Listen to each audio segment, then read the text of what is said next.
എൻ്റെ പേര് ഷാജി സാം എന്നാണ്. ഞാൻ നമ്മുടെ കൊട്ടാരക്കര ഗവൺമെൻറ് ബോയ്സിലെ ഹയർ സെക്കൻഡറി അധ്യാപകനാണ്. മോളും അതേ സ്കൂളിൽ തന്നെ 9ാം ക്ലാസ് വിദ്യാർത്ഥിയാണ്. അപ്പോൾ ഇന്ന് രാവിലെ വീട് കുരിശുമൂടെന്ന് പറയും, ഓയൂരിനിപ്പുറം. കുരിശുമൂട് ഞങ്ങളുടെ ഏരിയ പറണ്ടോടെന്ന് പറയും. അപ്പോൾ രാവിലെ ഒരു 6:20 ശേഷം മോള് ട്യൂഷനിൽ അവിടുത്തെ ഒരു ഇറങ്ങി വരുമ്പോഴത്തേക്ക് ഒരു വളവിൽ വെച്ചിട്ടാണ് മോളെ ഇത് കണക്ക് 2 പേര് സ്കൂട്ടറിൽ വന്നിട്ട് അറ്റാക്ക് ചെയ്ത് മോളെ ബാക്കിൽ തലയ്ക്ക് ചെറുതായിട്ട് ഇങ്ങനെ അടിച്ചിട്ട് മോളെ വീഴുകയായിരുന്നു. അപ്പോൾ ആ സമയത്ത് മോളുടെ കമ്മൽ പോയി. പിന്നെ കുഞ്ഞിനെ ഓർമ്മയില്ലായിരുന്നു. അങ്ങനെ അവിടെയുള്ള അടുത്തുള്ള ആൾക്കാർ കണ്ട് വിളിച്ചു പറയുകയായിരുന്നു. അതിനുശേഷം ഞങ്ങളൊക്കെ ചെന്നു, കുഞ്ഞിനെ എടുത്തു, സ്റ്റേഷനിൽ റിപ്പോർട്ട് ചെയ്ത് ഇപ്പോൾ കൊട്ടാരക്കര ഗവൺമെൻറ് ആശുപത്രിയിലേക്ക് വന്നു. അവർ മെഡിക്കൽ റിപ്പോർട്ടുകളൊക്കെ എടുത്തുകൊണ്ടിരിക്കുകയാണ്. ഇത്രയുമാണ് പറയാനുള്ളത്. ഞാൻ ഷായി സാമിൻ്റെ സുഹൃത്താണ്. അഡ്വക്കേറ്റ് ബൈജു എന്നാണ് പേര്. ഈ ഓയൂർ മേഖലയിൽ ഇപ്പം വളരെ അപകടകരമായിട്ടാണ് കാര്യങ്ങൾ പൊയ്ക്കൊണ്ടിരിക്കുന്നത്.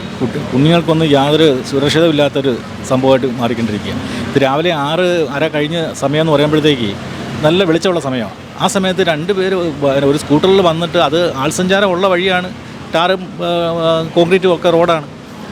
പല വീടുകളിലും തൊട്ടടുത്ത് തന്നെ റോഡ് സൈഡിൽ തന്നെ ഒരുപാട് വീടുകളുമുണ്ട്. അവിടെ വന്നിട്ട് പട്ടാപ്പകൽ ഇങ്ങനെ ഒരു കുഞ്ഞിനെ 9ാം ക്ലാസ്സിൽ പഠിക്കുന്ന കുട്ടിയാണ്. ആ കുട്ടിയെ തലക്കടിച്ച് വീഴ്ത്തിയിട്ട് സ്വർണ്ണം കവർന്നുകൊണ്ട് പോകുമെന്ന് പറയുമ്പോഴത്തേക്ക് ഈ നാട്ടിൻ്റെ സ്ഥിതി വളരെ മോശമായിട്ട് വന്നിരിക്കുകയാണ്. ഇത് ഉന്നത അധികാരികൾ എത്രയും പെട്ടെന്ന് ഇടപെട്ട് എത്രയും പെട്ടെന്ന് തന്നെ പ്രതികളെ പിടിക്കേണ്ട അത്യാവശ്യ കാര്യമാണ്. കാര്യം ആ നാട്ടുകാർക്ക് മൊത്തം ഭീതിയായിട്ടിരിക്കുകയാണ്. പോലീസുകാർ കേസെടുത്തിട്ടുണ്ട്. CCTV ചെക്ക് ചെയ്തുകൊണ്ടിരിക്കുകയാണ് അവിടെ. അങ്ങോട്ട് പോകുന്ന വഴികളിലൊക്കെ CCTV ഉണ്ട്. കുരിശുമൂട് ജംഗ്ഷനിൽ CCTV ഉണ്ട്. ഈ ഷാജി സാമിൻ്റെ വീട്ടിൽ തന്നെ CCTV ഉണ്ട്. അതെല്ലാം ചെക്ക് ചെയ്യേണ്ടതാണ്.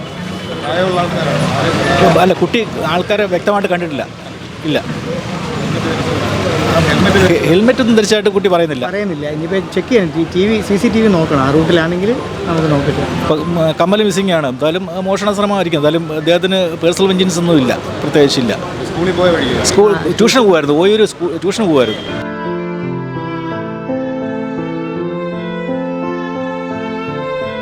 എൻ്റെ പേര് അരുൺ എന്നാണ്. ഞാൻ ഈ കുട്ടിയുടെ മാമനാണ്. എൻ്റെ ജ്യേഷ്ഠനാണ് ഇത് നിൽക്കുന്നത്. അവൾ സ്കൂളിലോട്ട് പോകുന്ന സമയത്താണ് ഈ സംഭവം നടക്കുന്നത്. പ്രധാനപ്പെട്ട കാര്യം എന്ന് പറയുന്നത്, ഈ കൊച്ചിനെ ഒരു ഐഡൻറ്റിഫൈ പൂർണ്ണമായിട്ട് ചെയ്തെന്ന് വെച്ചാൽ ചെയ്തില്ല. പക്ഷേ ബോഡി ലാംഗ്വേജ് വെച്ച് കൊച്ചു പറയുന്നത് ഒരു 40 വയസ്സിൻ്റെ ഒക്കെ കാണുമായിരിക്കാം. നല്ല ബോൾഡാണ് കൈ, പിന്നെ നല്ല തഴമ്പുണ്ട്, കൈക്ക് നല്ല രോമമുണ്ട്, ഒരു മാനിറത്തിലുള്ള കളറാണ് പറയുന്നത്. ഇത്തരത്തിലാണ് കൊച്ചി അവകാശപ്പെടുകയും ചെയ്യുന്നത്. കാരണം പറയുന്നത് 2 പേരുണ്ടായിരുന്നു പറയുന്നത്. ബൈക്കിൻ്റെ കളറ് സ്കൂട്ടറാണ്, റെഡ് കളറാണ് പറയുന്നത്. ഇത്രയാണ് ബേസിക്കലി ഉള്ള കാര്യം പറയുന്നത്. ഹെൽമെറ്റ്, ബാക്കിലുള്ള ആൾ ഹെൽമെറ്റ് ഉണ്ടായിരുന്നു, മുമ്പിലുള്ള ആൾ ഹെൽമെറ്റ് ഉണ്ടോ ഇല്ലയോ എന്നറിയില്ല.